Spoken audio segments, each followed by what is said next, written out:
So we will be discussing IFS therapy for shame and guilt by Martha Sweezy, chapter 9 Unblend, from page 143 to 158.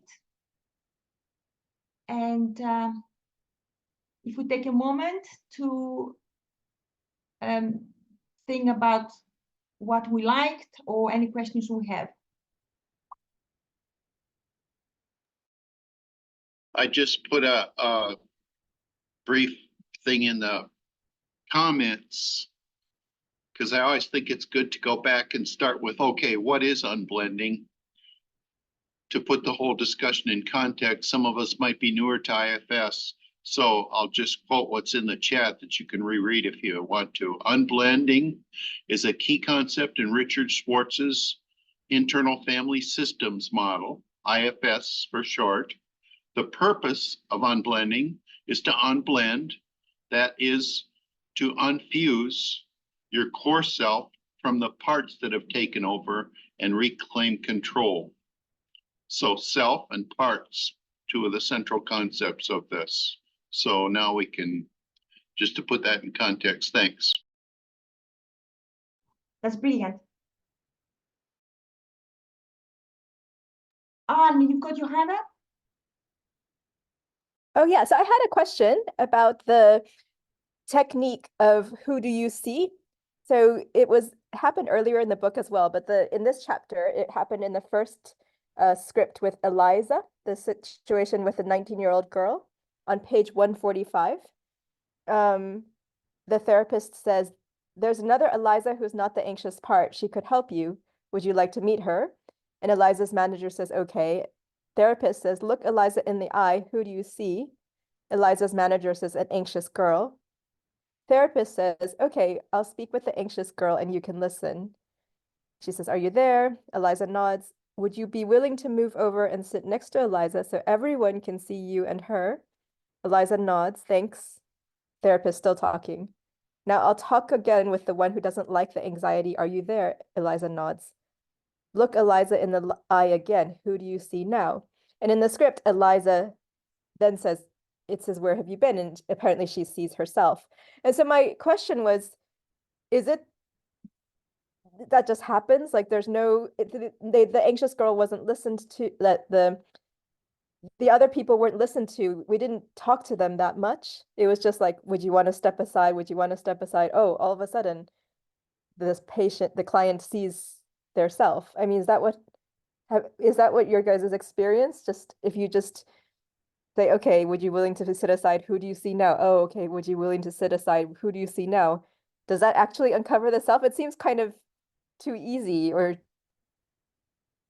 yeah, what is everyone's thinking and experience with that?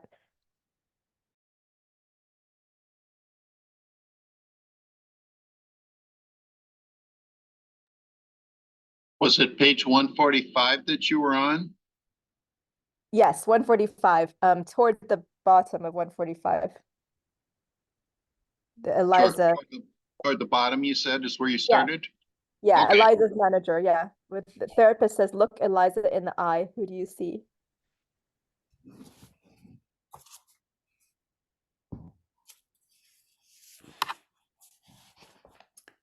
I love that. I've actually highlighted that part that you just read, Anne.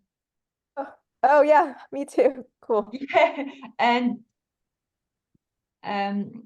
okay. So yeah, Maya's gonna have her hand up. Is that okay to yeah? It's just at the bottom of 134, I want to say. Yeah. Maya?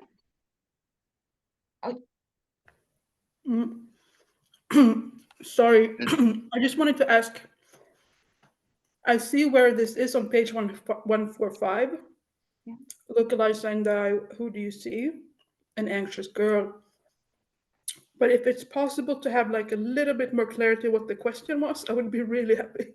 It took me a while to find it, you see. So I didn't hear everything. My question was, in that excerpt, it seemed quite easy to uncover the self, that all the therapist said was, oh, who's there? Who do you see? not the patient didn't see the self, then the therapist said, oh, would you mind sitting to the side? Who do you see? And then if the patient didn't see the self, presumably the therapist would, oh, would you mind stepping to the side? So it's not like the parts were particularly addressed. It's not like the concerns or protective actions were particularly, flushed out. It's just all of a sudden by just simply asking them to sit to the side and this simple question of who do you see? It seems that they all of a sudden the patient saw the self. And I was thinking, like, does that seem too easy? I mean, certainly I can't imagine that always happens like that, but there's other examples. I brought it up as well because there were other examples in the book where this. Yeah, but let's stay with this one because I think it's a good example of what you're talking about. So I was reading through a similar example later in the chapter. So I've thought about this today. Maybe you'd like to comment on my thought about it. I think the therapist is showing the parts a kind of skill. When you look towards Eliza, what do you see? And then they learn it's safe to reveal what they see. And when they describe what they see, the therapist identifies that as a part and asks that part to separate and ask them to look at Eliza again. It's starting to dawn on the parts that in their world of projection and identification, they don't see clearly. They don't have that see quality clarity that IFS is talking about, the ability to understand what you're looking at. And so I think she sort of progressively unblends these parts that are being sort of projected onto the self. Like if the self was like a movie screen, these other parts are kind of being projected on the self. And that's what the protectors see. But as she asks them to go to their own screens to separate, eventually they start to perceive the presence of the self. And that's a stranger to them, right? So it's like starting to form the most basic relationship with the self rather than these other parts. So I'm not sure this is the fix, but this is the kind of gaining clarity temporarily for the parts so you can do some sort of clear work with them. Does my line of thinking make any sense to you? So what you said helped me further something, which is just by the process of naming the parts, even if they're not investigated further, but simply that observational kind of stance, almost by definition, that practice is bringing out self energy, and that is what's causing the patient to then eventually see self. Is that kind of, does that? I'll spin on what you just said. I believe the therapist demonstrates to the parts that she's not going to engage with their projections on the safe. Sorry, I'm chewing. She keeps asking parts to separate until she has an indication that what they perceive is the presence of the self. Because that is who she is wanting to introduce them to. That's the stranger in the room to them. They know of these other parts. They're fighting with them daily, right? So I believe that what she's doing is she's demonstrating also to the protectors that even though these relationships between the parts seem so alive and so real and so energized to them, she's interested in another relationship that she knows is there. And so it becomes like the parts get to speak to an adult for a while, which is the therapist. So I don't know, my loose thoughts. Yeah, I mean, it helps me further my understanding. I think I just feel surprised that the patient, who presumably is under a lot of difficulty in these examples, just keep looking and all of a sudden they see the self without the work beforehand. That's what I find confusing, or not sure how often that happens, or yeah. I've got an answer to that. Like from my experience with certain clients, and I've seen it a lot, they can have a lot of parts. And it's very difficult to like find this self energy. Now, I did something recently because there was like, we could spend a lot of time and sessions, trying to find self. The parts could not see that. They could see the one with the responsibility, the one with the anger, the one with the disgust, the one with sadness. There was a lot. So what I did is I mentioned, how does it feel when you care for somebody, when you love someone? How is that in your body, okay? And it's like, oh my God, if I love or care, or if I have a friend, it feels like I feel it all over my body. And I said, I'm curious, do you get a little bit of that in your body? Is there a little bit for the target part or whatever the target part is? Can you bring that, a little bit of that energy? So if, it's not a demand, you are from a place of the therapist needs to be from a place of curiosity, no agenda, this, and if you have that, sometimes, for me, in my case, recent case, it worked. The session went much smoother, strange enough. Instead of like, because I tried that before. Okay, what do you see? I see this. I see, I'm angry. I'm this. Does it make sense? I'm a little bit. I'm complete, by the way. Oh, Vana, yeah, thank you. That's very helpful. So am I correct in understanding that what do you see doesn't necessarily automatically reveal the self? It's like it doesn't. No, it will. Typically, like when a part, most cases with clients, what do they see? They see somebody, a polarity, somebody who's pissed off with them. Yes, or yes. whatever. That's what I would expect. Yes, that makes more sense. So that's There why are teams. You have lots Yeah. of teams fighting with each other. The suicidal part or whatever else, the addiction, this, that. Yeah, they're fighting. yeah, They don't exactly. see That's self. what I would expect. Huh? Not only that, they see exiles, they see pain, suffering, Yes. loneliness. Yes. They Yeah, don't exactly. see self. They Yeah, don't yeah. use self. They don't even realize self exists. Yeah, that's what I would expect, and this is my experience as well. Like, and so this is why these examples where they just, what do you see? What do you see? Oh, I see myself. All of a sudden, it just felt very unusual. But often when you do unblend like that and move to the side, it is likely that you will get to self. Oh, I say an adult. Mm-hmm. So that's the hope. But I don't know. Natasha has got her hand up, so I'm interested.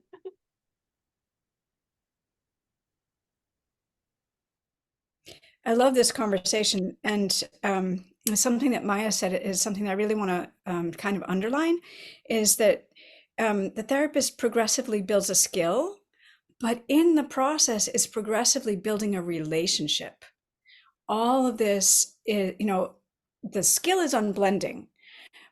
And in the process, you're making a relationship with each part that you meet, and and then self to part relationship, which is like where the work gives you the most leverage, where you get the most results.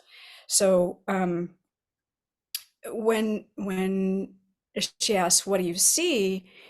It's seeing a part and then another part, if this person is visual, but it's not always going to be visual, right?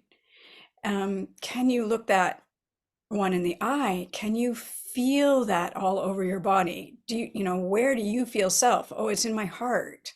Oh, it's in my stomach. So, as you discern, I think discernment is huge. So, oh, that's a part. You, over time, also discern, oh, that's what self feels like. I remember what that feels like. And that is also, in one way, skill building, and another way, relationship building. So, yeah, I love your question, Anne. Thank you, everyone. That's super helpful. Natasha, that was brilliant what you said. And I'm wondering, because, I had sessions and sessions after session and trying to understand the system, part to part relationship. But what about, and, I've heard even Dick Schwartz, even though it's not the way it's taught, Dick Schwartz will say, I'm curious, do you have any kind of like self-energy, curiosity in your system? Even though it's not the normal way of doing that, because that's going straight for, oh, I'm looking for you to differentiate self to parts. It's more like a, yeah, so you expect the client to come up with, yeah, I found self, rather than guiding them, or, you know, because if you tell them, look, I'm actually looking for self, then a pleasing part may want to say, oh, yeah, I have it. And it's not self, it's a self-like part. It's a very delicate balance, isn't it?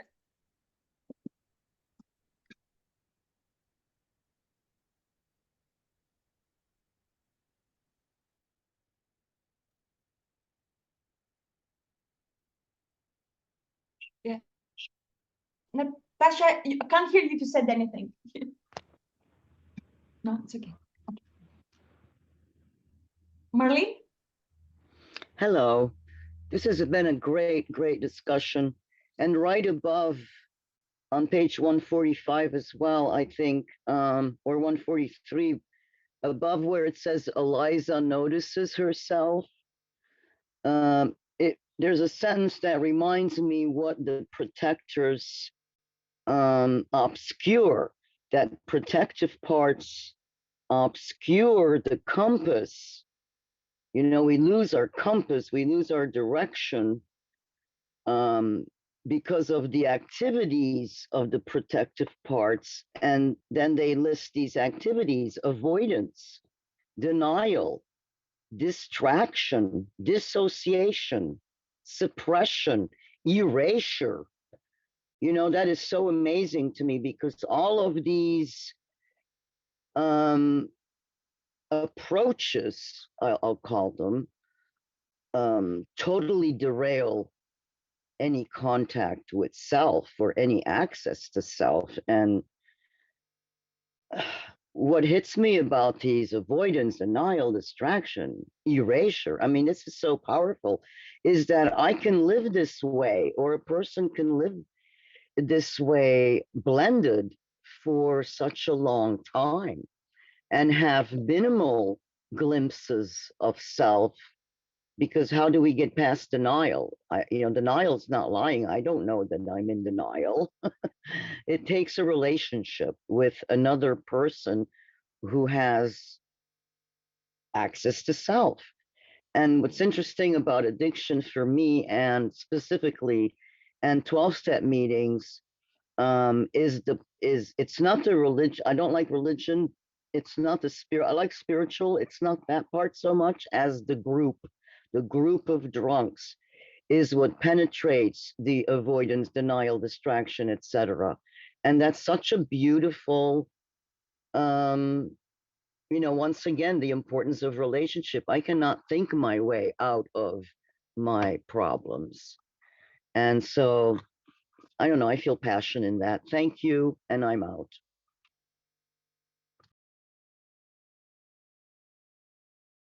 Marlene, I highlighted the same part as well. And I wanted to reread that a little bit, because I love that metaphor. Feelings, like the starry night for early navigators, offer direction. So feelings are the compass that offer direction. When we have choices, feelings tell us what to choose. What do I want for breakfast? Who do I want to marry? But here it is. Protective parts obscure that compass, obscure the feelings, obscure your direction. So the protective parts, with their activities, the avoidance, the denial, the distraction, dissociation, suppression, erasure, and so on, they mess up our compass. So yeah, it's very interesting. Thank you.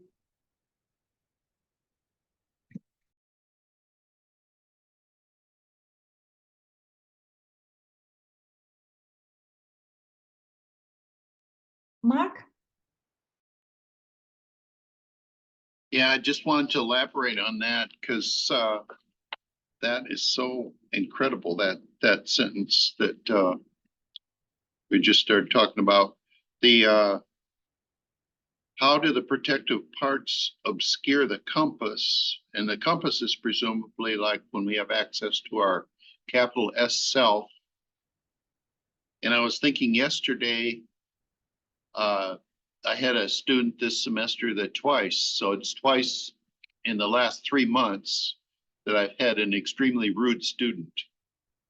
And so last night I just completely went off my disciplined diet and my sleep, and I just did a TV junkie, you know, watching TV for hours when I got home.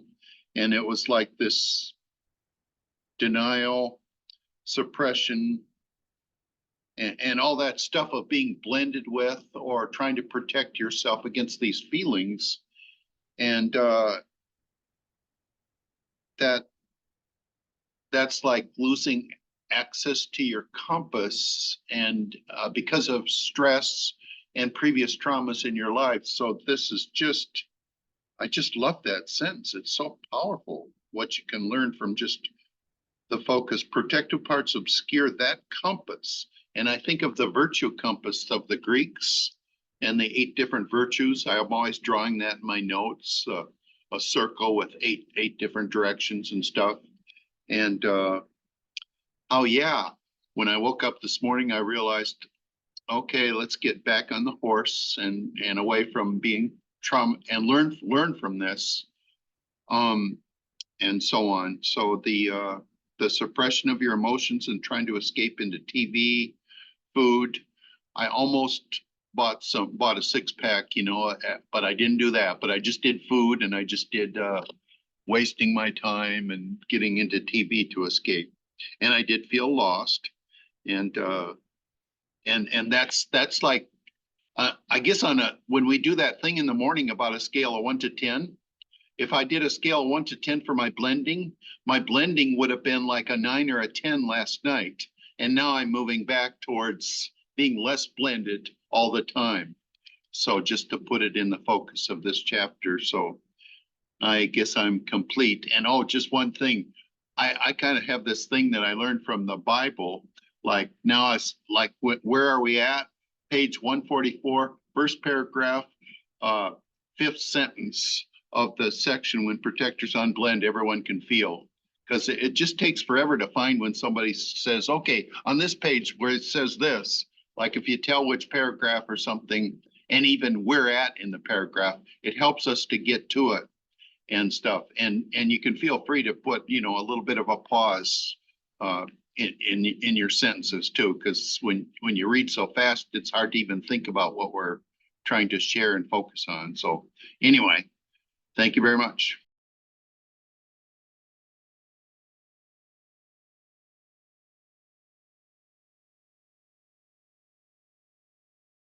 Yeah, Bill? Yes, the bit I'd like to follow is on from what Mark was saying on page 154, where the therapist says, put a volume dial like a stereo on the table.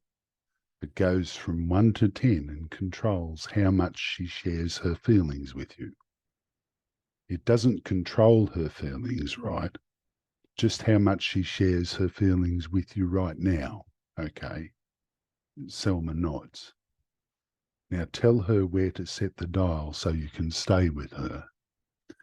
Now, Mark was talking about volume of that, and I got a lot out of this week, just with my own parts personally, because a part would get loud and sort of distract me where I would go to the fridge. And I'd wake up sort of there at the fridge, and then I'd think, okay, now turn the dial down. And I was back, you know, and it was lovely to be able to actually apply it straight away and see it work in that environment. So that was what Mark did, and that was the reaction I had. Thank you very much for listening, and I am complete.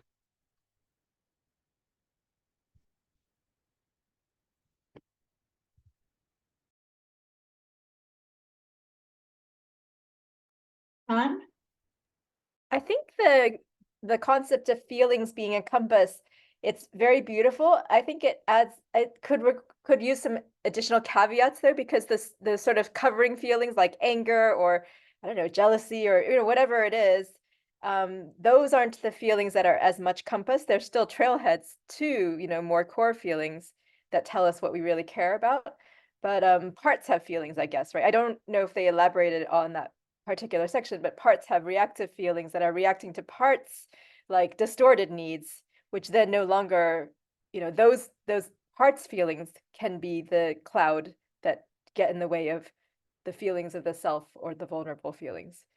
So some feelings are compass and maybe other feelings are trailheads, but we can't just stay there, and because that might lead the wrong direction.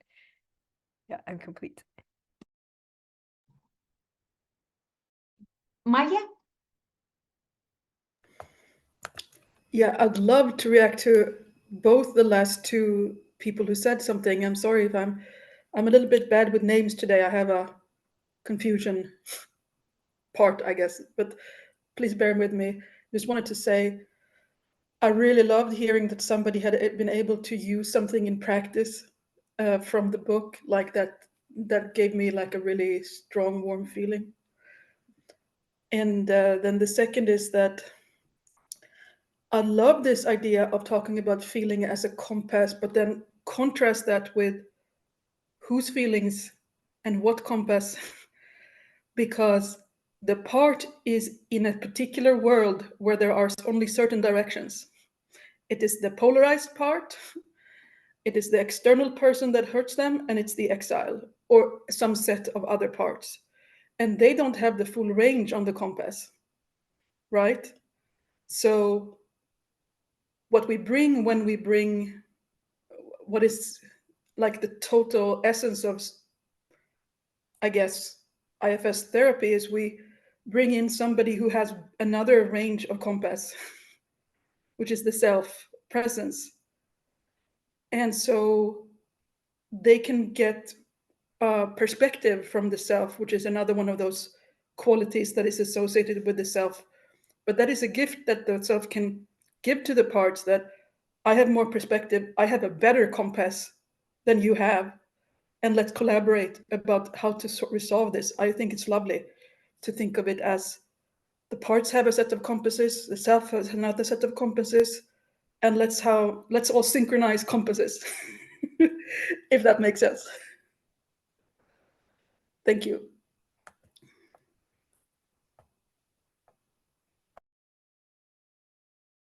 I would like to make a quick, what Bill said, message. On page 154 about the dial, the volume dial. And I think I love that. That is what I use in hypnosis for pain, okay? Like, put a number to your pain level. Can you reduce that number? Asking the partner. So I love that for so many things. Here it's an exile, and the exile it doesn't, maybe is not patient enough to go and wait in a safe place. So you ask if that part can have a volume dial and can turn it down, so she can feel a little bit more, rather than impatient, to like turn it down so she's patient enough to go and wait in a safe place. And I love that volume dial so much. Oh, a kind of like put a number to your feelings and asking that part of you that feels whatever intense, oh my god, I feel, because I used to pain a lot, I feel so much pain. Maybe it's arthritis in my hands and my pain is like a 9. Is it okay to ask your hands to reduce the pain to whatever number you want? Maybe at 3. Okay, ask your hands. Look, I look after you. You're safe here right now. You don't have to feel like, you don't have to experience a high level of pain. So it can be used for so many things, that volume dial. Yeah, thank you. Mark? Yeah, it's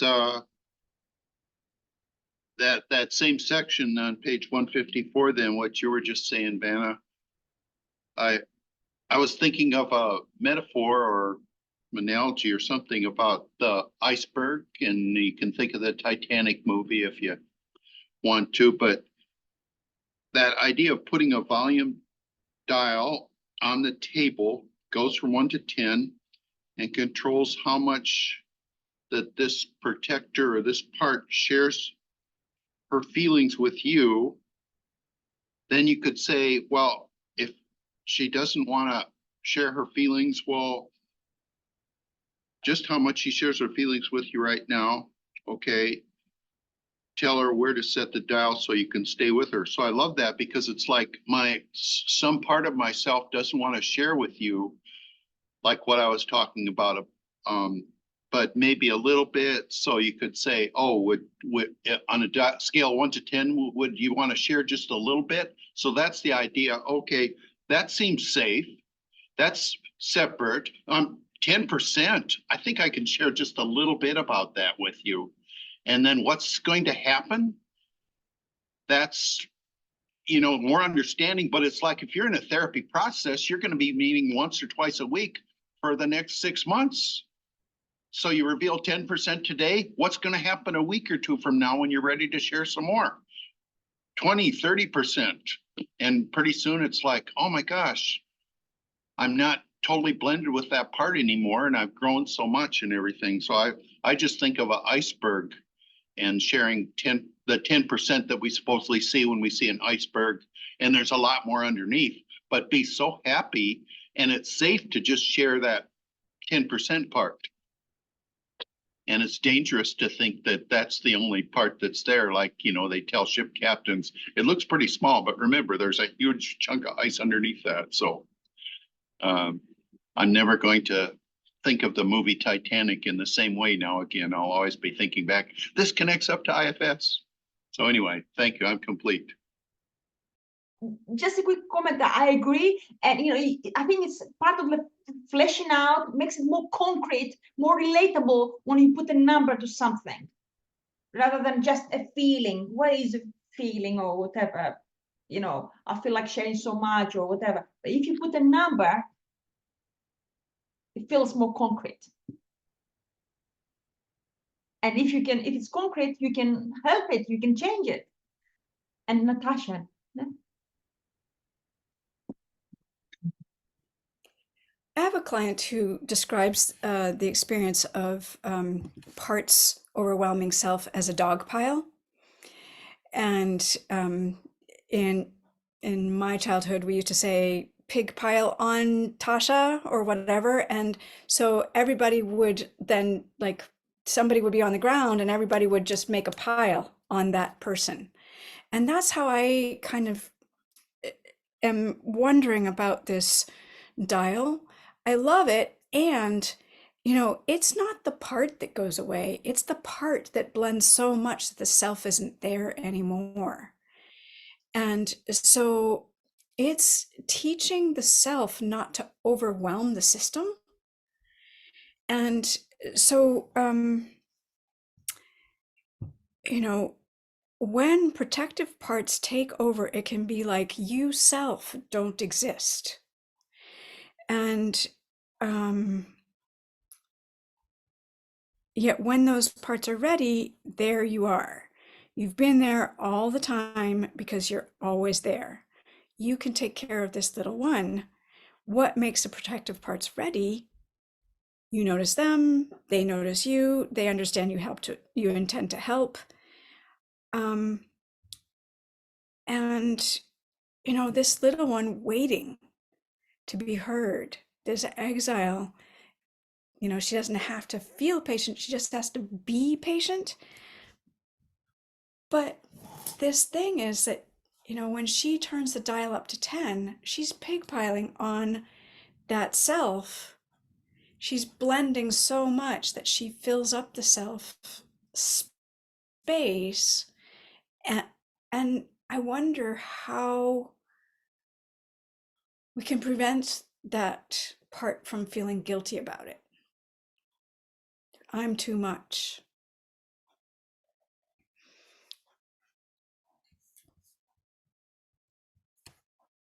I'm complete.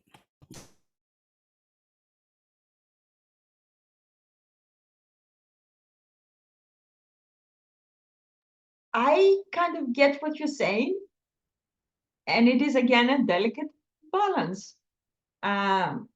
Because I hear that when you're blending parts, it's like the parts may feel like, oh, did you reject me and you want me to, you want that space? Really? What's wrong with me? Why do you want to send me over there? I'm okay here. And it's like,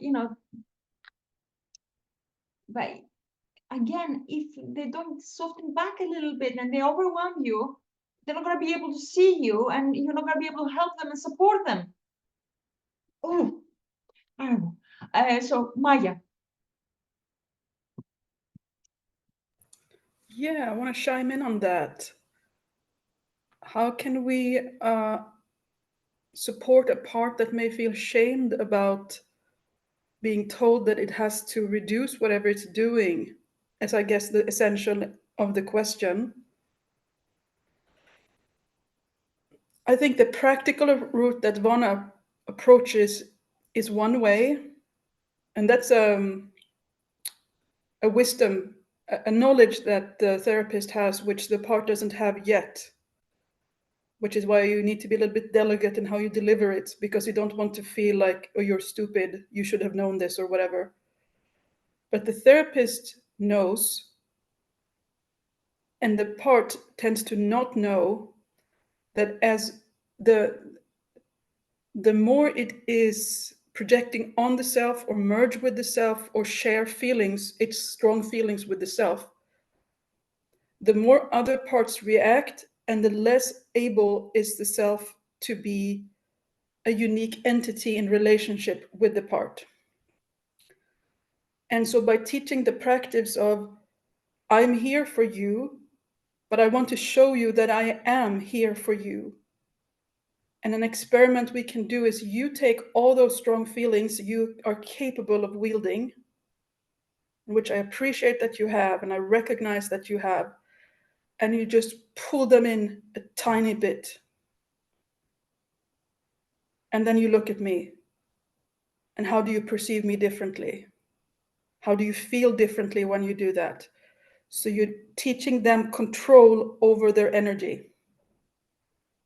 So it doesn't have to be, oh, move aside or separate from me or distance yourself from me. It just can be, take all that strong feeling energy you have and just pull it back 5%, 1%, 0.5%, and mark a difference.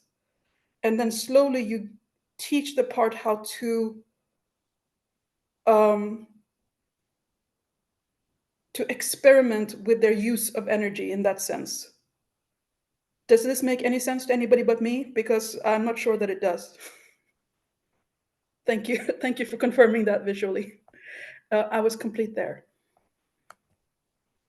So I'm gonna quickly add to what you're saying, because it's in the book, page 151, the second paragraph, under the subtitle Unblending and the Firefighter Hierarchy. Halfway it says, and when managers get panicky and critical about this, firefighters respond commensurately, upping the ante. If binge watching TV is not a sufficient distraction from managerial shaming, the next rung up might be binge eating while watching TV, drinking, cruising a bar to pick up a sexual partner, and so on. At the top of this ladder, we find suicide. So it can escalate when a part blends, and then there's another part might be shaming and critical. Why are you like being like this? Things can escalate out of control. That's what I'm getting here.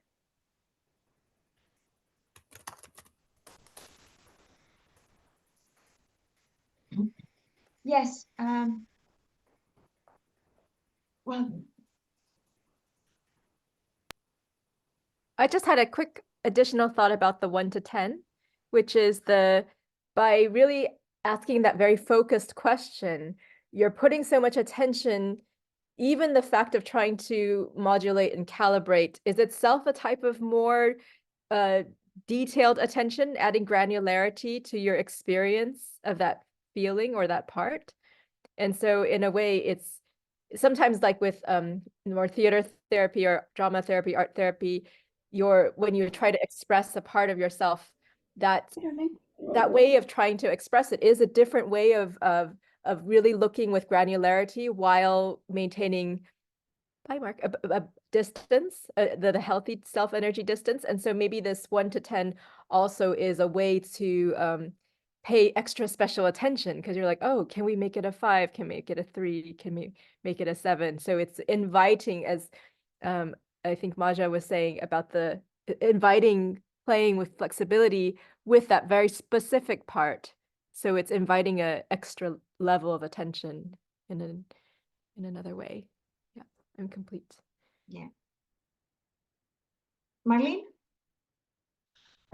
Yes, I'm interested too by this firefighter escalation, and it seems to have to do with the lack of balance, because just above that same paragraph, it talks about the firefighter parts. Our firefighter parts balance wants to shoulds. The should tyranny is familiar to me. You know, there's definitely the critic parts and the should parts. And it talks about our culture. The more society or an individual leans into the should, then the harder the firefighters work to represent those other needs. And that resonates with me, that teeter-totter, you know, the tit for tat. I'm going to up the ante. I'm going to, you know, we have to do something more extreme to feel the sensation, because we went to the other extreme of the shoulds. I had a should part one time. I did this deep cleaning of my house because my son was going to be married and I was going to meet his fiance. And that scared me so much, his fiance coming into my humble abode, that I cleaned so hard that the next morning I woke up with a bump above my eye, and I didn't think anything of it. You know, I sleep in a loft and I thought it was a spider bite. And I ended up with shingles in my eye. And I didn't go to the ophthalmologist soon enough, and I ended up losing vision. So now I have very bad vision in that eye. And I really regret not getting, I didn't know about, you know, the medicine you could take against it.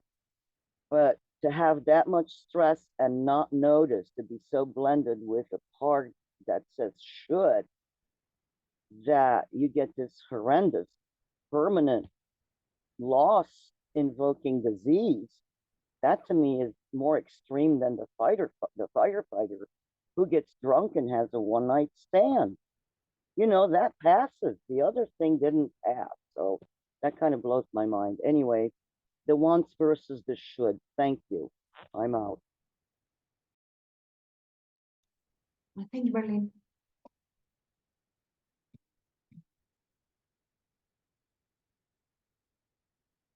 I do have a question. We discussed about it before. So it's page 150, right at the bottom, the last paragraph. Extreme protectors can and do share the spotlight with other parts all the time. Adam, for example, did not fall asleep in just any situation. People in the grip of disinhibition, falling asleep, using substances, dissociating, binging and purging, having temper tantrums, can often still function in school, hold a job, make dinner, exercise, bring up kids, paint paintings, make music, write books, and so on. So if a part says it can't unblend, don't take that literally, but do appreciate that it has a reason for not wanting to unblend. Yeah, so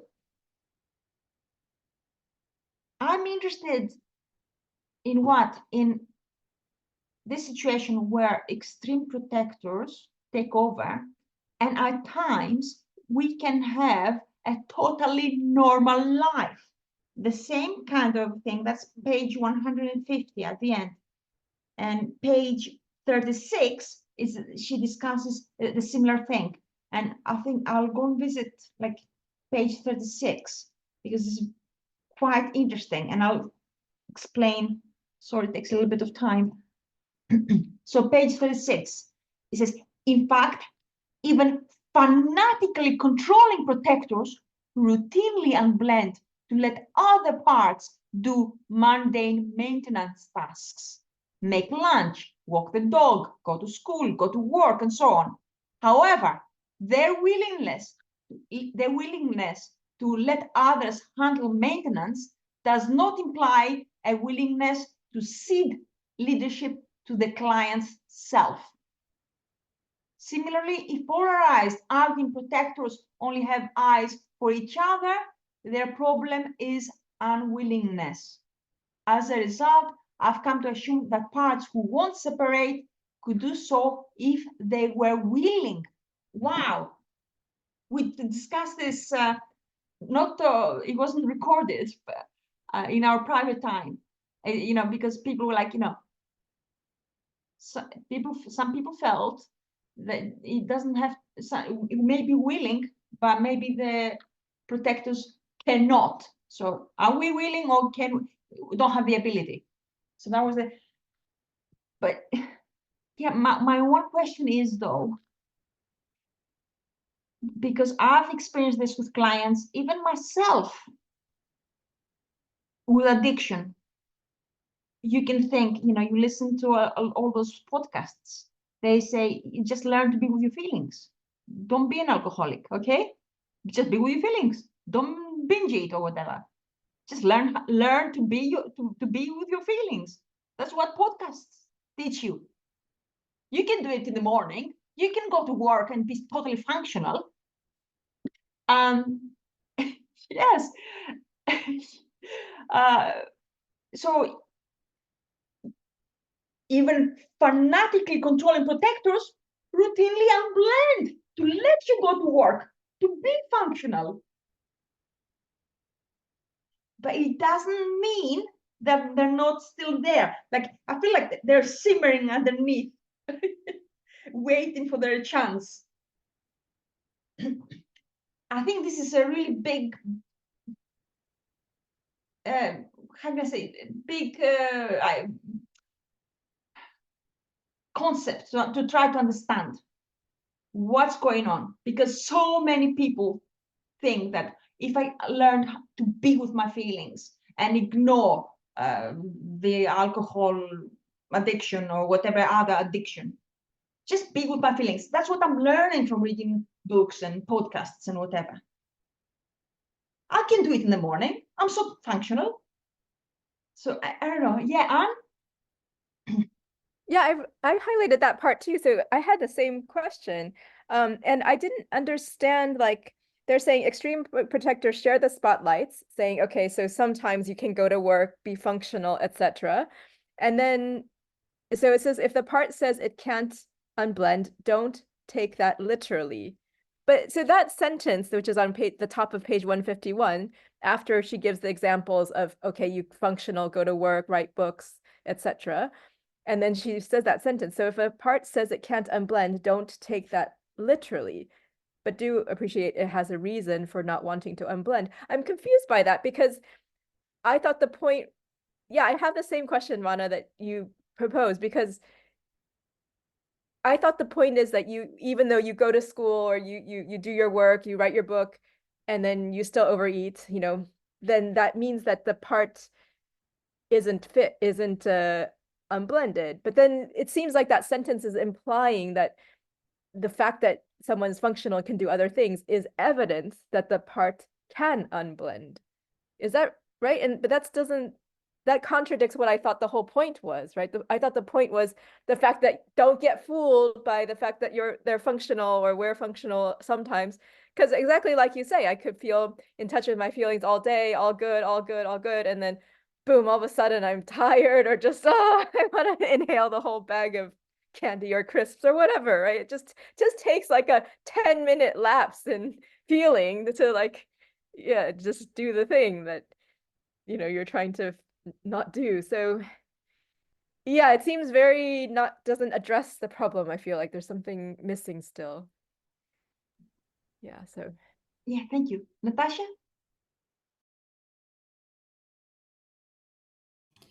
I think that there, sorry, that's polite. This is not British. I think there are two things here. One is that it won't unblend because it was valid in the past. So its reason was valid in the past, and this protector may still be living in the past with the exile. But the other is just because they're willing to let others handle a certain sphere, this is so important to me, does not imply a willingness to cede or give up leadership to the client's self. They still want to be in charge. So, like, yeah, you can go to work, but, you know, that pays the bills, but I'm still drinking. Yeah, you can, whatever it is. So I'm still in charge. We're not gonna, you know, unblend enough for the self to be driving this bus. I'm driving the bus. You're going to work. And, you know, then the other piece of why won't it give it up? Because it needs to shove down the exile. And the exile, you know, just like, no, I've been doing this since I was 4. He gives an example of Adam's self could actually take care of his 4-year-old, but his 4-year-old doesn't think so. I mean, like, if you want to talk about an example in the US, Trump is having temper tantrums all the time. But they allowed him to be president of the United States. I mean, like, I voted for him. I mean, I didn't vote for him. Sorry, a lot of people did.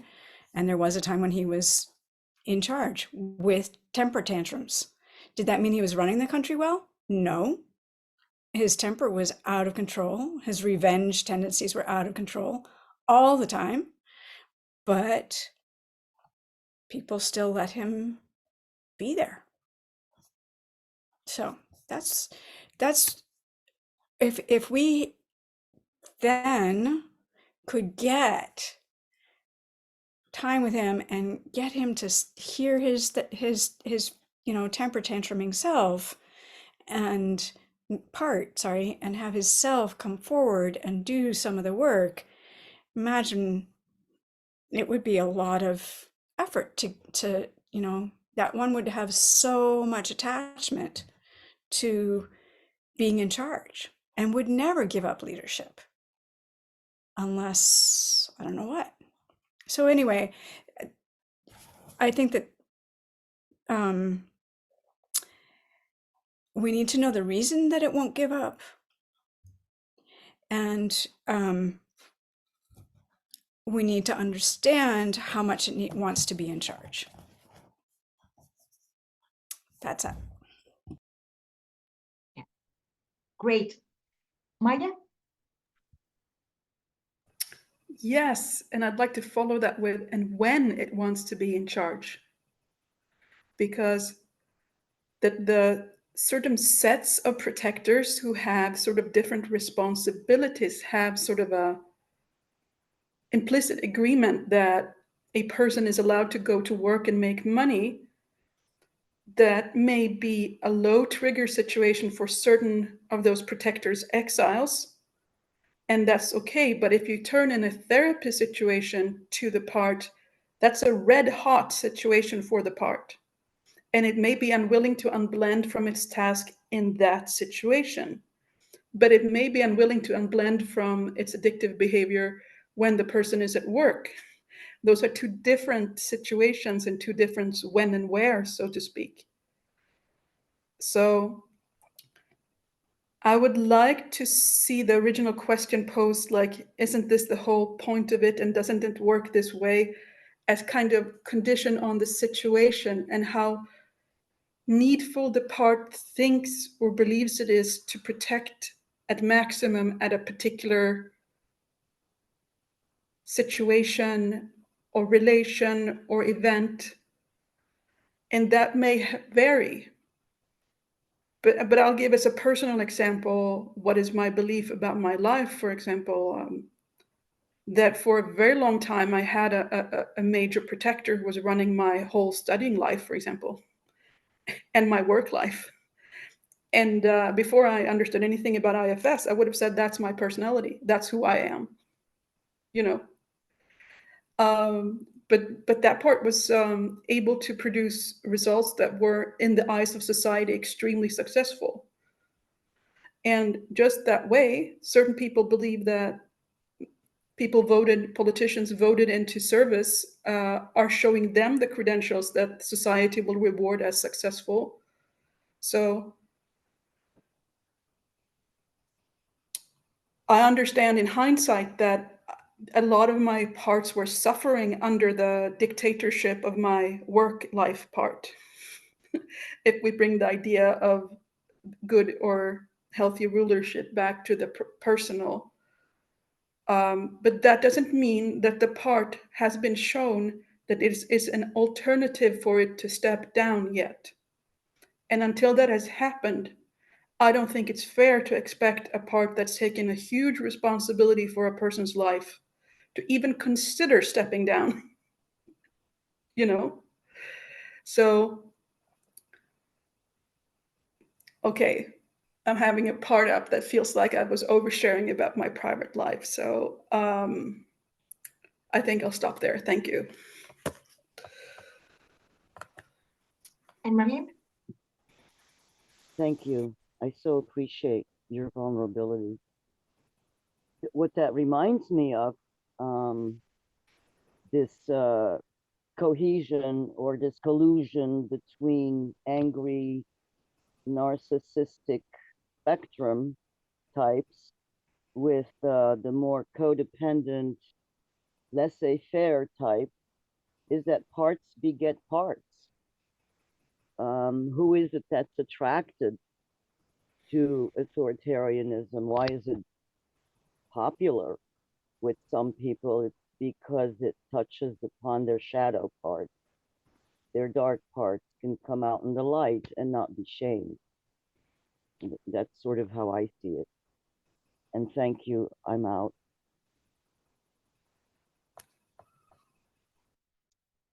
Thank you, everyone. And wow, it makes so much sense what Natasha said, what Maya.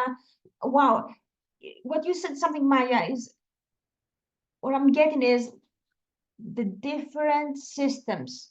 It's a different system around that theme of maybe work or morning or whatever. Different system when you are like going out or staying at home, and then you feel that loneliness and the alcoholic part, the binge eating part, or whatever. Totally different systems, family systems operate. It's just not just one, and then they all work together in some mysterious way. And and what Natasha said, about, okay, I'll let another part do his job, go to work, but are we gonna trust self? And who trusts self? I don't know. If is anyone trusting self? I don't know. I have one little example. I have met, like, through our groups, people who have meditated for years, and suddenly those exiles and parts, they had alcoholic problems or whatever, they went to 12 step, and wow, suddenly they came rushing through, this kind of, it was overwhelming. So for years, they tried to suppress that protector, the alcoholic protector. But, the pain was still there. that maybe they try to replace the alcoholic protector with the meditation, one part with another, but without resolving the deep issue, the deep hurt. And again, you know, like I have clients who can be perfectionists and they can be amazing at work. Everyone loves their work, but their perfectionism leads them to burnout. Because, you know, they exile the pain, trying to be perfect, trying to protect the little kid that feels is not good enough. And the more they try to be, the more you can never be perfect. And the harder they strive for that, and then, wow, there are other, but it's socially acceptable. It is very complex and we're all unique. So I'm complete. Thank you to everyone. Lots of food for thought.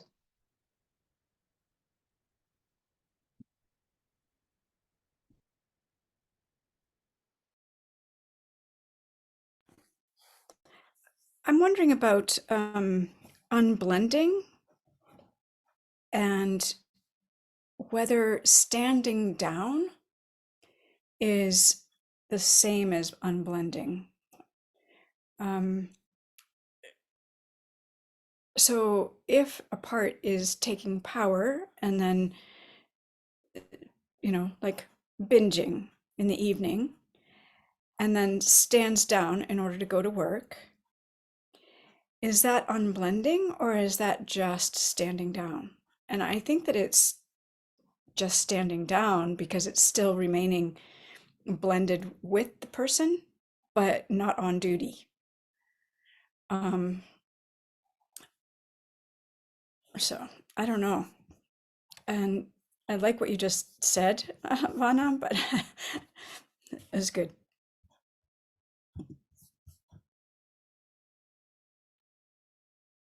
Yeah, I agree, Natasha. I think because of the contextual nature, the part is unblended by definition when it's active and unblended, versus when it's standing down, it's not active, it's not relevant to the context. So it's not a player in that play at the moment, right? It's only when the scene involves the part does the issue of blending, unblending come into play, I think. Yeah.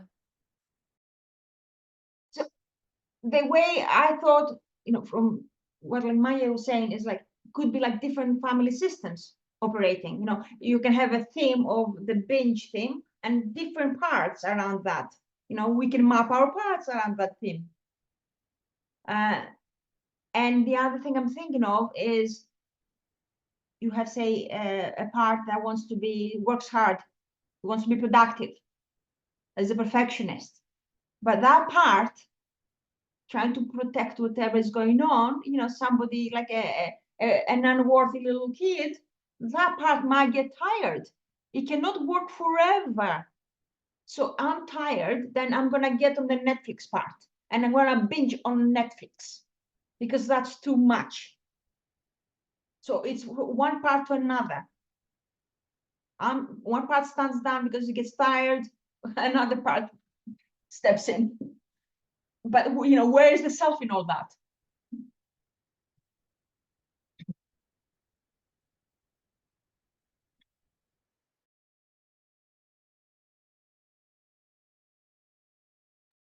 Yeah,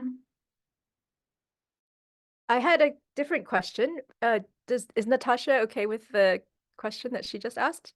It was a good question about standing down versus unblending. Do we find before I jump on to the next question, did anyone have? no, I'm complete. We're complete Okay. now. So- For now. Yeah, we can always go back. Page 147 in the middle, just below the middle, with Rui's manager. And it's about his father's voice that's yelling. And the therapist asks, what does his voice yell? Because Rui had said his father's voice yelled. And this is the suicidal story. And the therapist says, is that one of your parts using his, i.e. the father's voice, or is it him acting inside you? And so my question is, what's the difference? What is the therapist trying to distinguish there?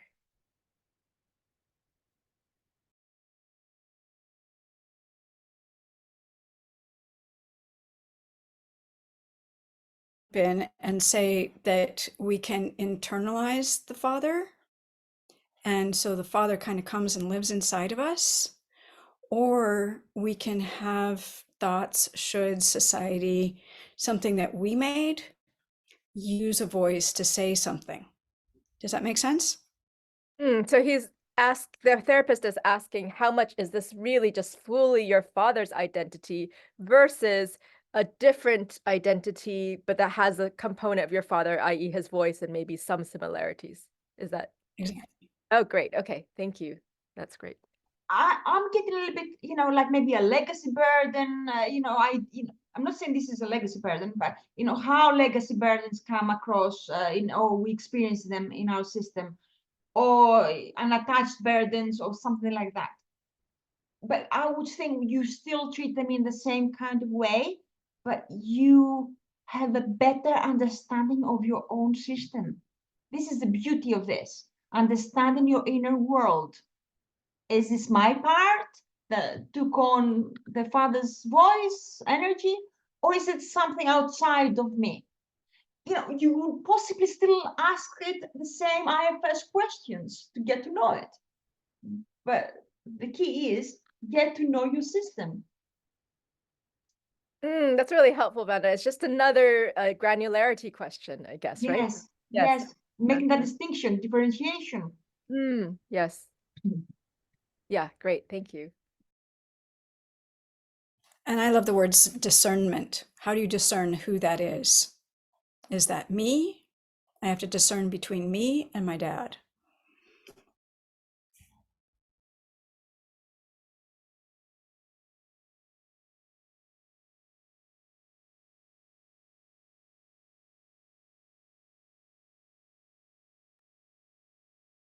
So, guys, are we okay to, is there any other questions for our recorded part, or can we move on to some private discussion? Okay, so thank you for this. I will stop the recording.